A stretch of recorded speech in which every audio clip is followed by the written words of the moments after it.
नमस्कार दोस्तों, स्वागत है आप सभी का ऑनलाइन बोर्ड स्टडी चैनल में। तो चलिए दोस्तों शुरू करते हैं आज का दूसरा चैप्टर संस्कृत का अलस कथा।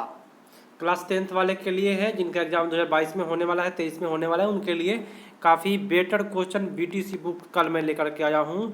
और ये क्वेश्चन आपको 100% आपके एग्जाम में टकरा जाएगा, डेफिनेट रूप से मैं आपको बता रहा हूँ।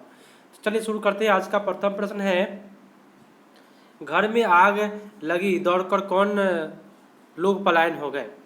देखिए, जब घर में आग लगा था, आग लगी देखकर कौन पलायन हो गया था? आलसी लोग, समझदार लोग, धूर्त लोग, फुर्तीले लोग। तो क्या करके आइएगा आप लोग, याद रखिएगा, धूर्त लोग। ठीक है, चलिए जो लोग बताए हैं धूर्त, उनका सही गया है। अगला प्रश्न है, चारों आलसियों को कैसे बाहर किया गया? पैर पकड़कर, हाथ पकड़कर, बाँह पकड़कर, केस पकड़कर।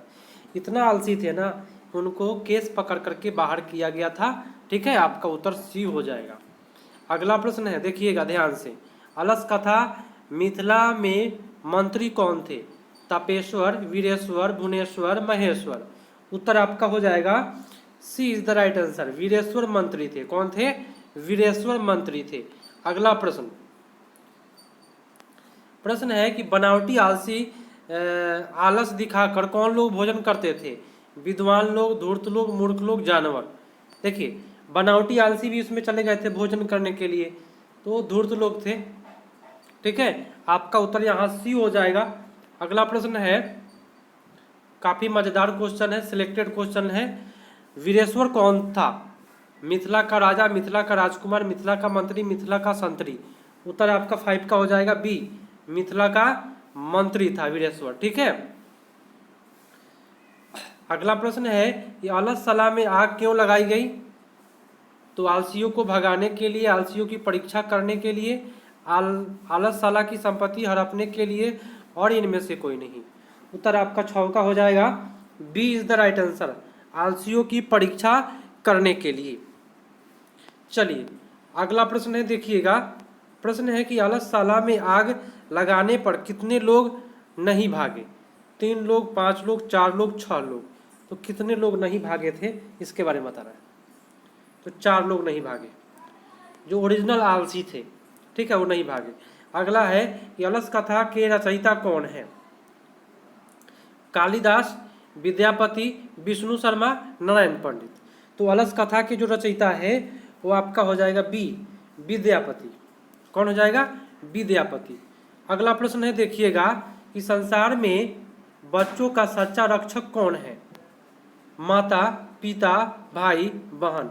तो संसार में बच्चों का सबसे सच्चा रक्षक सभी को जानते हैं, माता होती है। आपका उत्तर यहाँ पे ए पर हो जाएगा। ठीक है, चलिए अच्छी बात है। अगला प्रश्न है कि मंत्री वीरेश्वर का स्वभाव कैसा था?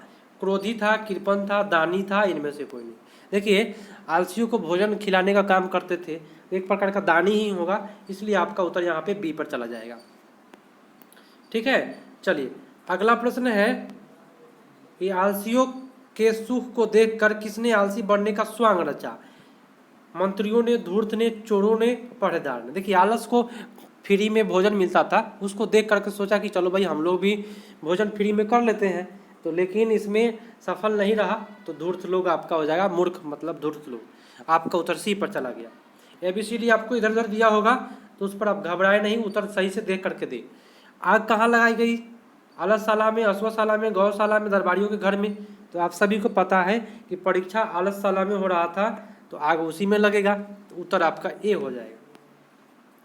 चलिए अगला प्रश्न है कि प्रतिदिन आलसियों को कौन भोजन देता था? मिथिला का राजा, मिथिला का मंत्री, वीरेश्वर, मिथिला का राजकुमार, इनमें से कोई नहीं। देखिए, तो इस प्रकार के जब प्रश्न पूछे तो आप मिथिला का वीरेश्वर याद रखिएगा। वीरेश्वर साहब मंत्री थे वहाँ का, वही भोजन देने का काम करते थे।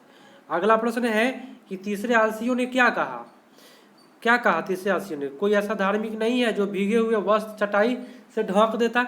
यहाँ से भाग चलो, किसी ने घर में आग लगा दी है, आग की गर्मी से ठंड नहीं लग रही है, इनमें से कोई नहीं। देखिए, तीसरा आलसी था ना, सोचा कि कोई अगर अच्छा आदमी रहता तो भीगा हुआ वस्त्र से ढक देता।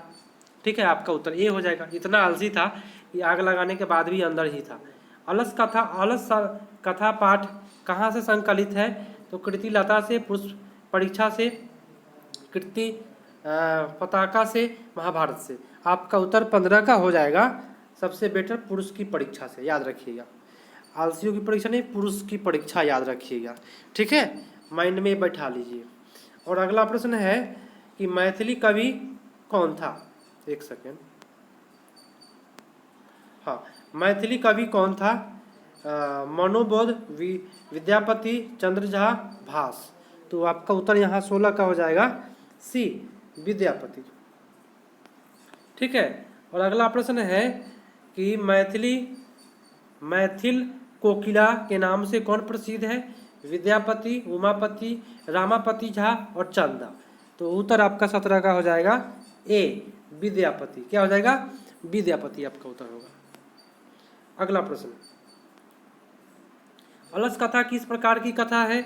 व्यंग्यात्मक है, करुणिक है, हास्यात्मक है, इनमें से कोई नहीं। तो ये जो है ना, आपका उत्तर यहाँ होगा व्यंग्यात्मक है। क्या होगा, व्यंग्यात्मक कवि है, ठीक है। चलिए अगला प्रश्न है कि करुणिक के बिना किसकी गति नहीं है। आलसियों की, धूर्तों की, चोरों की, वचालों की। तो उत्तर आपका 19 का हो जाएगा, ए इज द राइट आंसर, आलसियों की,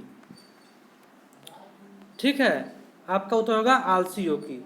अगला है कि अति क्षुधा पीड़ित होने पर भी कौन कुछ नहीं कर सका। तो निर्बल लोग, गरीब लोग, आलसी लोग, धूर्त लोग। उत्तर आपका होगा 20 का डी, आलसी लोग। क्या हो जाएगा, आलसी लोग, ठीक है। चलिए अगला प्रश्न है, नीतिकार आलस्य को क्या मानते हैं। शत्रु, मित्र, आचार्य, सहयोगी। उत्तर आपका होगा क्या मानते हैं, तो शत्रु मानते हैं। आलस क्या है, शत्रु है। आप पढ़ाई कर रहे हैं, नींद आने लगा, शत्रु हो गया वो आपका। चलिए, किसको देखकर धूर्त लोग भाग गए। आग को, मंत्री को, राजा को, वर्षा को। तो आग जब लगा ना, तो उसमें जो धूर्त भी शामिल हो गए थे, तो धूर्त लोग भाग गए। आपका उत्तर ये हो जाएगा। और अगला प्रश्न है, टोटल 24 प्रश्न है। प्रश्न है कि अत्यधिक खर्च देखकर राज कर्मचारियों ने मंत्री को क्या सलाह दिया। राशन बंद करने के लिए, आलसियों की परीक्षा लेने के लिए, आलस को और अधिक सुविधा देने के लिए, इनमें से कोई नहीं। तो आपका 23 का उत्तर आपका बी पर चला जाएगा। परीक्षा लीजिए ताकि जो इसमें फ्री में जो लाभ ले रहा है वो भाग जाए। और अगला प्रश्न आपका लास्ट है, वास्तविक आलसियों की संख्या कितनी थी। 5 थे, 4 थे, 6 थे, 3 थे, बताएं। चलिए, सभी को पता है 4 आलसी था। और आप लोग इस वीडियो को शेयर कर दे अधिक से अधिक। 100% इसी से प्रश्न रहेगा, अलग से नहीं आएगा। आप लोग नोट कर ले, डेफिनेट रूप से आपका प्रश्न इसी से आने वाला है। तो मिलते हैं अगले पार्ट में, तब तक के लिए धन्यवाद। जय हिंद। लाइक करके जाइएगा।